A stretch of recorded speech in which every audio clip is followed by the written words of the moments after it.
Hi there, everybody. In this podcast, we're going to continue with our discussion of populations and, in particular, take a look at what happens to populations over time by looking at interpreting some various graphs and what's going on. So let's jump right in. So we left off last time talking about biotic and abiotic factors that can be limiting factors to a population and actually slow it down. And one of the reasons why it's actually important for a population to have a certain number of limiting factors is that an environment has what we call a carrying capacity. That means that there is only so many individuals of a particular population that an actual area can sustain indefinitely, meaning that it can't go out of control. And this makes some sense because there's only so much space, there's only so much food, there's only so much available water. And if populations grow too large, then you can run into instances where the environment can't sustain that, and then you're going to run into problems. You're going to run into famine. You're going to run into possibly disease, a number of things that are going to play a role. So the carrying capacity of an environment is really, really important to the sustainability of a population. And we refer to it as a big letter K. And when we get into the yeast lab, this is really going to be something we're going to look at and see if we can't, maybe figure out where that lies. In every aspect of life, one of the things that's really important to life maintaining itself is the idea of continual balance and what we call homeostasis.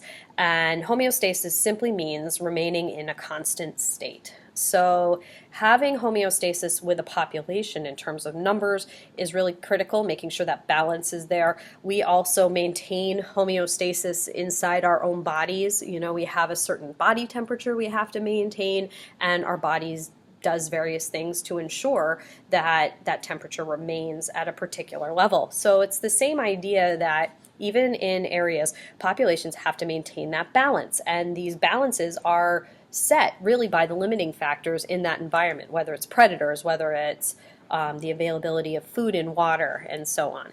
So here is some actual data. This is the growth of a sheep population in Tasmania over a number of years, beginning in the early 1800s, going roughly a little over 100 years down the road, where you can see that this population over time actually leveled out. And what that means is it found its balance. It had enough limiting factors to allow it to sustain. And usually this area here is where we would refer to the carrying capacity. So this part right in this area, this would be Mackay right here. Okay, and if the population were to go way beyond that carrying capacity, it wouldn't be able to sustain. So you can see in here that there is pretty exponential growth. I mean, it grows very quickly over a very short amount of time, but then it balances out. So this is where these limiting factors here are really coming into play. They're really being well sustained, and we have an actual, population that's actually in balance right now. So let's take a look at what these graphs mean so that we can use this idea when we do our work in class and in the lab. Okay. So here is a couple of graphs, and I just want to point out a couple of key parts to it. So probably what you want to do in your notes is just make a quick sketch of this graph. You don't need all of the terms, but you probably want to have the points and kind of what that means. Okay, you can see that the dotted line there is our carrying capacity. We're going to focus first on the blue curve. Okay, this is what we refer to as a J curve.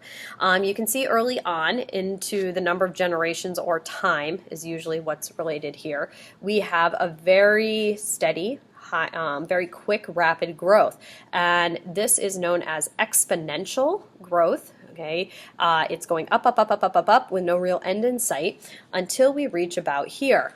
Okay, and you can see the carrying capacity for the population is way down here. So this population has exploded past the carrying capacity.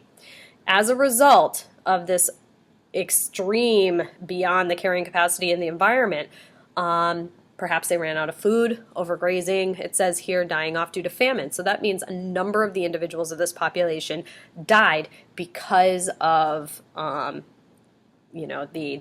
lack of food.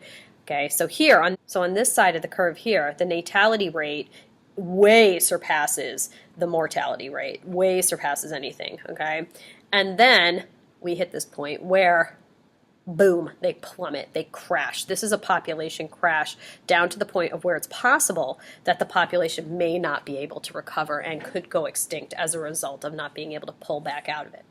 Okay, so that's what's going on there. So again, this arrow showing, okay, this is where it exceeds the carrying capacity, and then you have this intense crash that happens. Conversely, if I look at the green curve, okay, we have a similar sort of exponential growth, but it doesn't go out of control. Okay, there's no issue with it flying past the carrying capacity. In fact, it goes up kind of towards it. You're going to find that if you go back to the other graph, it was really jagged, okay? You're never going to see this perfect flat line. It's because the populations are going to kind of sustain over that. And as it continues through, it hangs out around the carrying capacity, but it's held in balance. And it's held in balance by having those limiting factors really ensuring that the population doesn't go too out of control. So things like perhaps predators are here. Perhaps there's certain amounts of hunting, if this is maybe something that gets hunted. So there's a number of individuals that are dying in comparison to those being born, and the population remains in homeostasis. So this is how populations, we can look at over time what's going on with populations and be able to understand what's happening in terms of relationships between the groups of the populations. Maybe there's competition happening with another population. Perhaps it's an issue of resource. So there's all these things that can go into it.